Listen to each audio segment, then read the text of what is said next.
haddii faqri iyo gaajo iyo amni darro iyo dhibi ku soo marto inaad sabirtaa loo baahan yahay ilaa aad ka gaadhaysa nicma alcabdu innahu awaab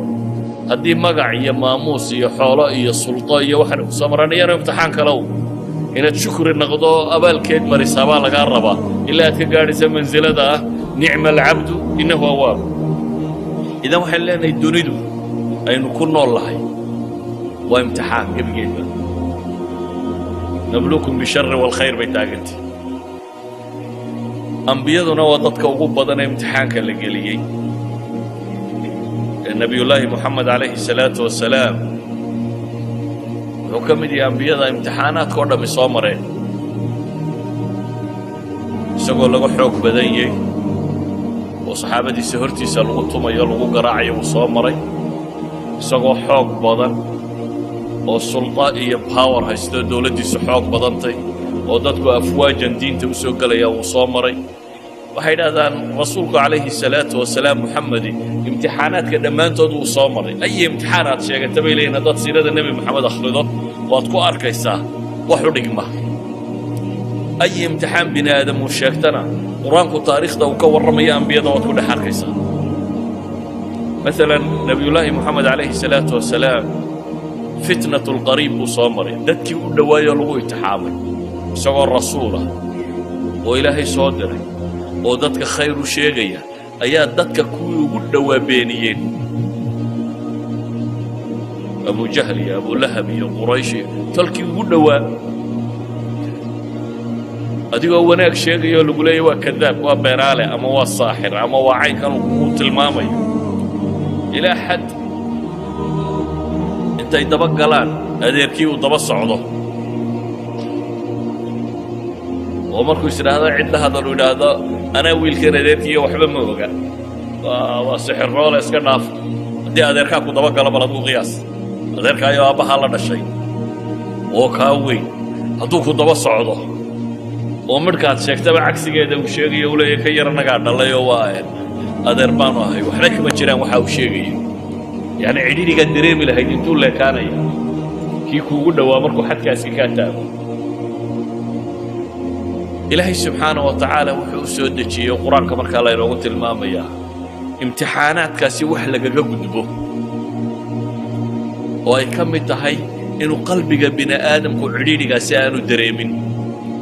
cidhiidhi kastoo aad dareento wax lagaga caafimaado alaslu qur-aanku wuxuu tilmaamayaa alaa bidikri illaahi tadma'inu alquluub ilaahay xuskiisa in qalbigu ku dego nusuus badan oo qur'aan iyo xadiidiba way soo arooreen markaa masaa'il badan oo noocaasiya ka warramayaan bitafsiil salliga nebiga ka mida kuwa laakiin waxaan u dan leenahay inaan maanta ka hadallo التصبيح فقط تصبيح erayga macnihiisu wax weeyaan subxaan allah markaad leeday ilaahay baad xumo ka hufaysaa bay odhan jireen culamada soomaaliyeed ama si kale haddaynu u tilmaamno waa tanziihu rabbi can الnaqaa'is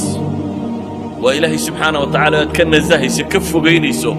ceeb oo dhan ilaahay uma cuntanta baad leeday waxa naqsiya oo dhamme ilaahay uma cuntamo ilaahay kamaalaadkuunbaa u cuntama alxamdu lilaahi baa markaa ilaahay aad kamaalka u sugayso ilaahay wuxuu qur-aanka ku leeyahay markaa walaqad naclamu annaka yadiiqu sadruka bima yaquuluun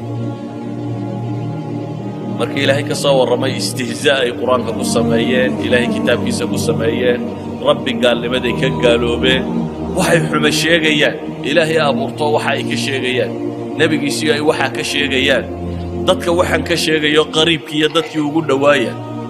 ayaa ilaahay wuxuu leeyahy fii suurati alxujaraat walaqad naclamu annaka yadiiqu sadruk waa ognay baa ilaahay yidhi in laabtaadu cidhiidhiyoomayso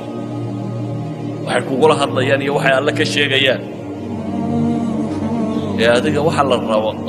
fastac bima tu'mar waacrid cala almushrikiina inaa kafaynaaka almustahzi'iin aladiina ilaahay wuxuu soo sifeeyey waxa ay samaynayaan dabeetana waxaa la yidhi walaqad naclamu annaka yadiiqu sadruk waa ognay in laabtaadu cidhiidhiyoomayso ee fasabbix bixamdi rabbik wa kun min asaajidiin fasabbix tasbiixso ilaahay xumo ka huf multabisan bixamdi rabbik adigoo ku maraya amase ku dheehaya alle ammaantiisa wakun min asaajidiin inta sujuudaysa ilaahay fooda dhulka u dhigaysana ka mid noqo culammadu waxay idhaahdaan maxaa diiqu sadri inta laga warramay loo yidhi fasabbix waxay idhahdaan huwa tiryaaq waa dawaa'un yustashfaa bihi waxa lagu caafimaadaya waxa way markii xanuunka loo sheegay dhibta haysata ayaa ilaahay yidhi sidaa yeel sida nebiga la yidhi yeel bay culammadu leeyihiin waa sida laabtu ku caafimaado walidaalika baa qur-aanka meelo badan waxaa ku soo arooray qad naclamu innahu layaxzunuka aladii yaquuluun ama falacallaka taarikun bacdu maa yuuxaa ilayka wadaa'iqun bihi sadruka an yaquuluu lowlaa unzila calayhi kanz aw jaa'a macahu malak falacallaka baaqicun nafsaka calaa aathaarihim in lam yuuminuu bihada alxadiidi asafa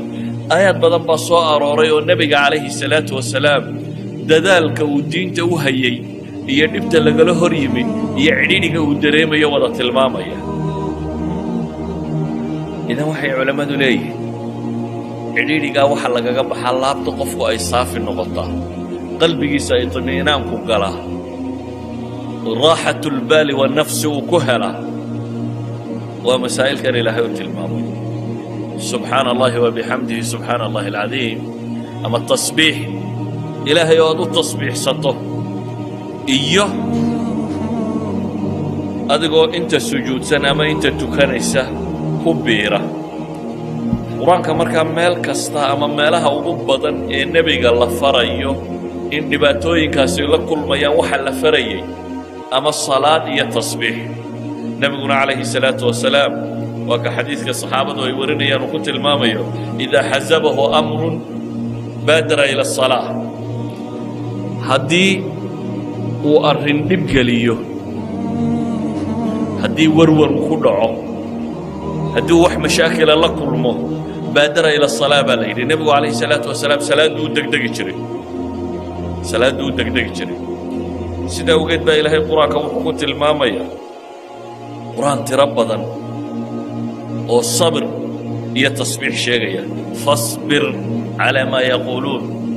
وصبح بحمد ربك قبل طلوع الشمس وقبل غروبها ومن الليل فصبح وأدبار السجود في سورة غافر إلهي وحليه فاصبر إن وعد الله حق واستغفر لذنبك وصبح بحمد ربك بالعشي والإبكار في سورة طور إلهي وحليه واصبر لحكم ربك فإنك بأعيننا وصبح بحمد ربك حين تقوم ومن الليل فصبح وإدبار السجود وإدبار النجوم في سورة الإنسان فاصبر لحكم ربك ولا تطع منهم آثما أو كفورا واذكر اسم ربك بكرة وأصيلا ومن الليل فاسجد له وسبحه ليلا طويلا صور كائن سوى آخرنا يوردن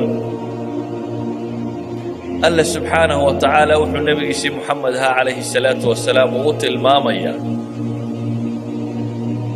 وحا وكلا كل ما يددكاسي إن يهين wax cidhiidhi gelinaya waxay ku hadlayaan wax xun inuu yahay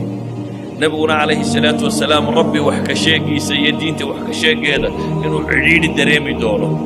dabeetana waxaa loo tilmaamay sabir tasbiixsana ama tuko suwar kalena iyadoo salaada iyo sabirku isku xidhan yihin wastaciinuu bisabri wasalaa ilaahay uu ku tilmaamayo waa soo aroortay waxaa kaloo soo arooray nebiyullaahi yuunus dhannuun oo tolkii markuu dhib kala kulmay ka tegay isagoo cadhaysan oo moodaya inayna ilaahay u qabanin say mufasiriintu tilmaamaan oo dabeetana bad tegey doon fuulay si kastaba ha noqotee isaga sahmiguu ku dhacay doonta ha la khafiifiye la yidhi nebiyullaahi yuunus doonta laga tuuray dabeetana wuu cunay ama iltiqaa buu libqiyey nimiri xuut weyn ayaa libqiyey alla wuxuu tilmaamayaa meeshaa cidhiidhigaa markuu galay waa cidhiidhi halkii u dambaysay baddu marka hore ileen geed la cuskadaanatay haddaad badweynta ku hafato marka horeanad nolosha laga quustaa haddana haddaad bahal calooshii sii gasho hadaa walba bad ku jiray haddana bahal calooshii aad sii gasho waxaynu odhan karnaa waa meeshii u dambaysay ee nolol lagaga quusan lahaa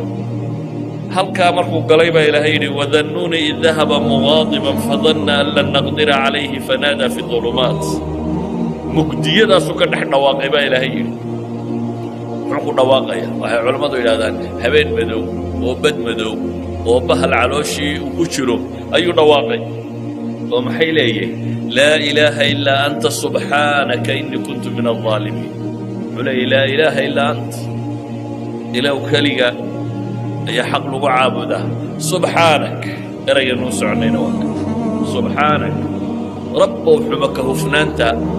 ceeb adigaan lahayn